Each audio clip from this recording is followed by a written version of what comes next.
So welcome into, it's not DreamHack, it's NASL Shakuris Plateau. Spawning down here in the lower left-hand position in the orange color, he's playing for the King's Men. It is ShalTan.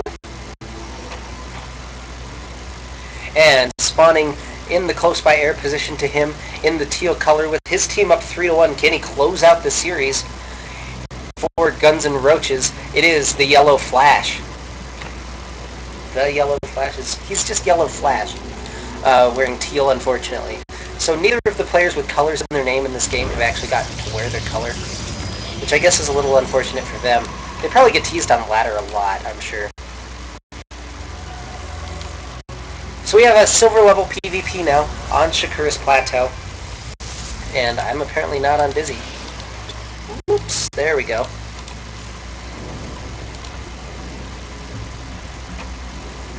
And both teams have played very well so far in this game. There haven't really been a whole lot of landslide games. I would say every player's really been in it, and it's been a lot of fun to cast. So ShalTan actually going to make a wall in at his front, which is kind of rare, especially as you get to higher levels in PvP, because that can just be exploited so easily. If your opponent's going for instance, Blink Observer, you can just sit down here on the low ground and pick off this pylon and this gateway for free. YellowFlash taunting his opponent a little bit, but it's good to see everybody really having fun with this. Of course, bad manners not acceptable in the Chobo Team League by any means. But both players looking very even, and this is our second PvP of this, I don't know if I want to call them clan battles, this team battle, there's got to be another name for them, of this match, I guess. The first one was a bronze level PvP, so this should be an interesting little step up for us compared to those two games. We do see ShalTan's probe actually going to follow YellowFlash's probe back to his base, which is a little bit cheeky. Kind of lowers the amount that he needs to scout. Again, if you're unaware on this map, your opponent cannot spawn close by ground to you. So if you're ShalTan here, your opponent cannot spawn up here. I did get a question. I have a stronger color mod on because I am red-green colorblind. It helps me out a lot if we ever get a matchup of those two colors in particular. And also just kind of like it, especially for Protoss versus Protoss and Zerg versus Zerg. If you're interested in that, just look it up on Team Liquid. It's a great resource for that, and it's a really nice mod to have, especially if you do have a little bit of visibility like I do. But John has his task done, and he probably... Oh, I am entirely wrong. There's the Twilight Council. Will we have a DT rush coming up here? Will it be Blink Observer? These are important questions to be asking right now. Or will it be kind of like his teammate in game number 1? Will it just be Blink? Unfortunately for his team, it didn't work out so well. I believe I am theory,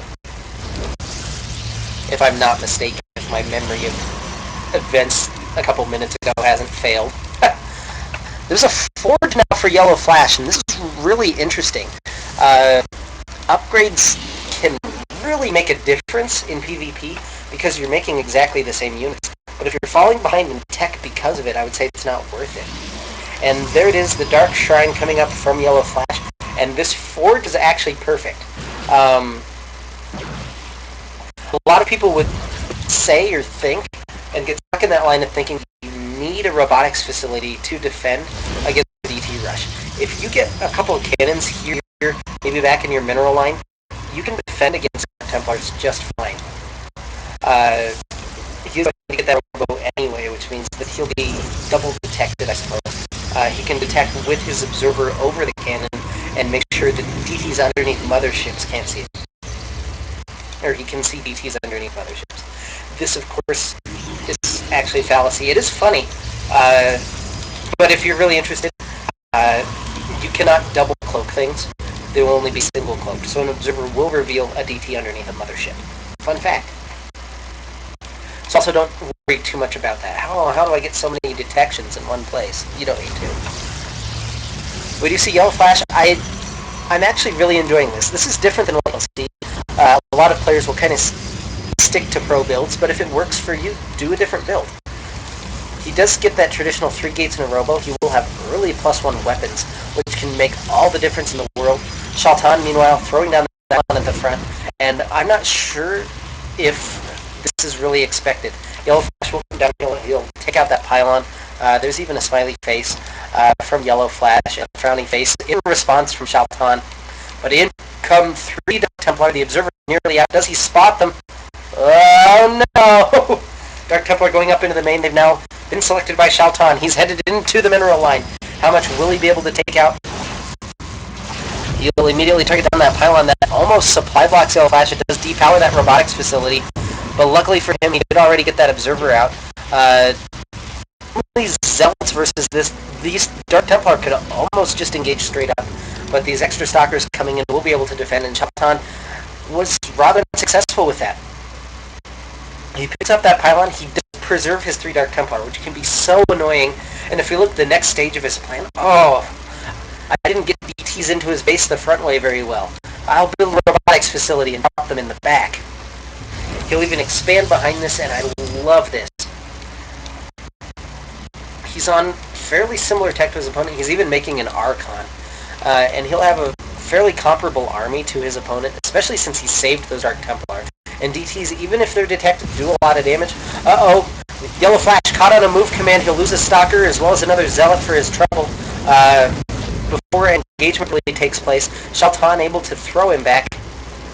He only loses a couple of hit points on a Zealot. Apparently a little bit frustrated with the lag there. Kyastu has to leave the game because of that. Another robotics bay on the way, and if he can get out of Colossus, he'll have a much stronger army than his opponent does. But ShalTan looking very strong. If he gets a Warp Prism with his robotics, no, he's actually not going to get a Warp Prism. He's going for Immortals. So it looks like he's going to go for a lot of power in this army. He's already got an Archon. He can make more Archons if he wants. He can add in Immortals. And those can trade favorably against small numbers of Colossus.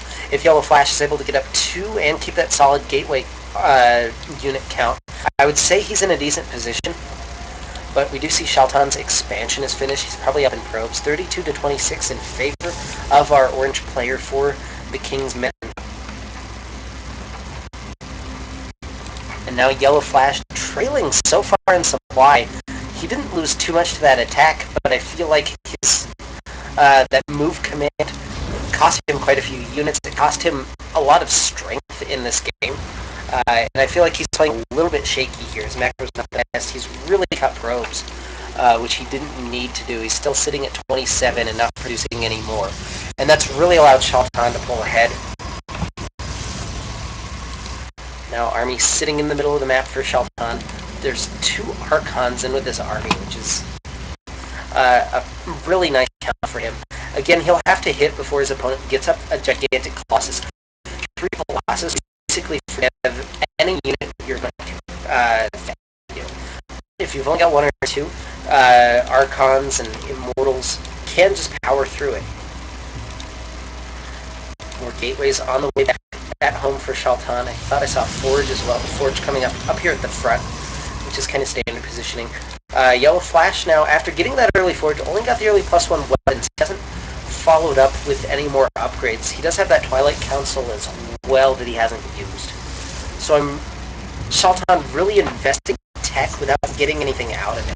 If he can survive for long enough to get everything up, like I've said a couple of times, there's even a Stargate on the way. I'm not entirely sure why he wants that. Maybe he's thinking Mothership?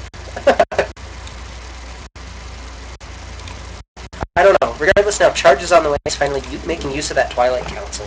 And ShalTan evening up the upgrades. He'll get that +1 armor, or that +1 weapons, excuse me, very quickly. This Observer being very cheeky for ShalTan. Let's actually bring up, quite a bit of an APM disparity between our 2 players. ShalTan at 75 and YellowFlash at 38. That's a pretty big difference. Now the Stargate finished up for YellowFlash. He's still not really producing a whole lot outside of tech. He's going for +2 ground weapons as well. And he'll have all the tech in the book, but he doesn't have any units that can make use of that tech. Meanwhile, ShalTan, let's just look at the army count. Yeah, 47 armies supplied to 27 is a pretty gigantic advantage for ShalTan. Tech in favor of YellowFlash, and he's going for that fleet beacon. Carriers are fantastic in this matchup, especially if your opponent's not focusing on Stalkers or Archons, which ShalTan really isn't. He's kind of switched into Zealots and Immortals. If we look, he is getting that Warp Prism. He'll be able to drop Dark Templar on the back of his opponent's base. Now there's probably more Archons on the way. He's taking a quick third as well. And this is... Okay, they're not going to be Archons. Instead, that's going to be what he drops out of his Warp Prism. So we should see that meet up very quickly. I believe that's the noise a Warp Prism makes. Meanwhile, the mothership is on the way for YellowFlash. We're at the 15-minute mothership, and motherships are fantastic units, but I don't think he's going to get it out. Dark Templar will drop back into the back of the base. He'll probably see that fleet beacon. He may be able to take out a lot with this. That's the technical estimation as well. And a big volley of probes going down immediately. Actually, that observer can probably see the fleet beacon as well. Now in comes the army of YellowFlash to defend against Dark Templar. He can just pick him up into the Warp Prism and save him. And ShalTan has been so cost efficient. Resources lost 1,900 resources to 200. And that speaks volumes about how the game has gone so far for YellowFlash. If we look, workers killed now 25. I didn't realize... Yeah, they just kind of gutted that mineral line. And YellowFlash not able to produce out of 2 Nexi because he's making a mothership. That'll probably pop out right as this army hits, as we see about 30 seconds left in that. ShalTan moving into position, though. Let's shoot down that observer. That could be key. If there's no detection with ShalTan's army, the rest of the units cloaked underneath the mothership could just win. But right now, he needs detection. Does ShalTan actually have an observer left? He does somewhere. It's the one in the mineral line, of course. So he still has that detection. The mothership is out, and YellowFlash will look to probably get a little bit of aggressive here and hope to capitalize on shooting down his opponent's observer. We see a lot of cannons across the map, though, for ShalTan, and he's got a lot of extra minerals, so he can afford to do stuff like this. I'm a little bit worried that he won't be able to actually get probes up into this 3rd and 4th base area. But now the move out in the middle of the map, the cannon is here able to detect. If he shoots down these 2 cannons, if he just runs in and targets those down, he could be able to still win this engagement. Although I think ShalTan has a longer army. Everything is detected. Templars and Zealots getting in on some of these units. He doesn't need to just take out that cannon. And YellowFlash has won the battle, but not the war quite yet. There's a lot of... So there's a Dark Templar for ShalTan that's not detected underneath the mothership that YellowFlash also can't be detected under. So a little weird situations here. More Stalkers rallying across the map for YellowFlash. That was a nice job winning that little engagement, but now there's quite a few units still up for ShalTan, and YellowFlash trails in supply 67 to 107. Now moving up, he doesn't have his mothership with him, which could be really costly. He needs to get off a vortex or something. He shoots down that Warp Prism, which can be rather key if this game lasts much longer. But if we look, YellowFlash doesn't have a huge amount of units left. He needs to get rid of that cannon. He does. And now there's no detection left. They can only really target down that Immortal. And ShalTan forced to retreat. He needs another observer, and he knows that. He's getting it out finally. And YellowFlash, with his little bit of army, has been able to do way better than he has any right to. If he looks up here, he cannot attack up into these cannons. So this 3rd and 4th base, very, very safe right now for our player, for the King's Men. And if we look, the economy back home for YellowFlash, not looking so hot. 22 probes to 60 right now. Which means that army size is actually fairly comparable. If we look, yeah, 40 to 30, that's not a huge disparity, especially considering he's got a frickin' mothership. So we'll see what the next move is. There is an observer here for ShalTan, and he's moving down. He will be able to pick off everything. There's a lot of stalkers warping in to try and deal with the mothership. Oh, with the vortex going down! But ShalTan smartly just loads his army up into the vortex. There's a Dark Templar here taking down these proxy pylons as well, which will prevent reinforcements. Now he moves up into the third base. He'll take down one cannon, but now the army back out. The observer's still alive, unfortunately for YellowFlash, and ShalTan will be able to clean up this army. The mothership falls. The Colossus is still doing a lot of damage. There's an unhappy face now from YellowFlash, but he's still alive. Though this Dark Templar, oh goodness, this warp in a Dark Templar now, will be able to clean everything up. Zealous trying to do something. There's GG though from YellowFlash, and a really well played game by ShalTan, able to get that observer. YellowFlash showing us some interesting tech strategies, but unfortunately don't quite pay off in the superior macro of ShalTan able to take the game. So that'll bring the series back to 3-2, with Guns N' Roaches still in the lead and clinging on to that. We'll head in. Next we have a gold game, and that could tie things up again for the King's Men and really make that ace match matter. So we'll head into that. We'll take a little bit of a break. Thank you for watching.